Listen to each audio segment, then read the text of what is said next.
గోవింద అనగానే ఏడుకొండలవాడ వెంకటరమణ గోవింద గోవింద అనే మాట ప్రతి తెలుగువాడికి వెంటనే మదిలో మెదులుతుంది.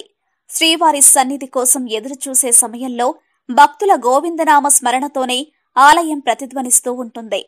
అసలు గోవింద అనే పేరు ఎలా వచ్చింది, ఎందుకు అలా అంటారో తెలుసుకోవాలంటే గోకులం నాటి కథ తెలుసుకోవాలి. గోకులంలోని ప్రజలంతా ఇంద్రుడిని పూజించుకునేందుకు సిద్ధపడుతుంటే అలాంటి అవసరం ఏదీ లేదంటూ శ్రీకృష్ణుడు వారిస్తాడు. ఫలితంగా గోకులంలోని ప్రజలు ఇంద్రుని ఆగ్రహానికి గురయ్యారు. తన కోపాన్ని ప్రదర్శించేందుకు ఇంద్రుడు వారి మీద ఉరుములు పిడుగులతో కూడిన భీకర వర్షాన్ని కురిపిస్తాడు.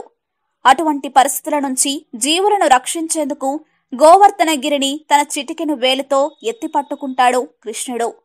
అది చూసిన ఇంద్రుడికి గర్వం నశించి స్వయంగా శ్రీకృష్ణుని దర్శించుకుని క్షమాపణను వేడుకునేందుకు వెళతాడు. అదే సమయంలో కృష్ణుని వద్దకు గోమాత అయిన కామధేనువు కూడా వస్తుంది. తన బిడ్డలైన గోవులన్నింటినీ రక్షించిన శ్రీకృష్ణుని పట్ల కృతజ్ఞతగా ఆయనను తన పాలతో అభిషేకించేందుకు పూనుకుంటుంది.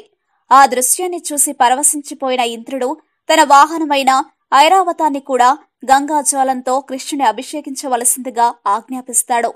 అటుపైన నేను కేవలం దేవతలకు మాత్రమే ఇంద్రుడినే, కాని మీరు గోవులన్నింటికీ కూడా అధిపతి, అందుచేత మీరు గోవిందునిగా కూడా పిలువబడతాడు అని పేర్కొంటాడు. అప్పటి నుండి అలా కృష్ణుడు గోవిందుడు అన్న నామంతో పూజలందుకుంటున్నాడు. మా వీడియోస్ మీకు నచ్చినట్లయితే లైక్, షేర్, సబ్స్క్రైబ్ చేయండి.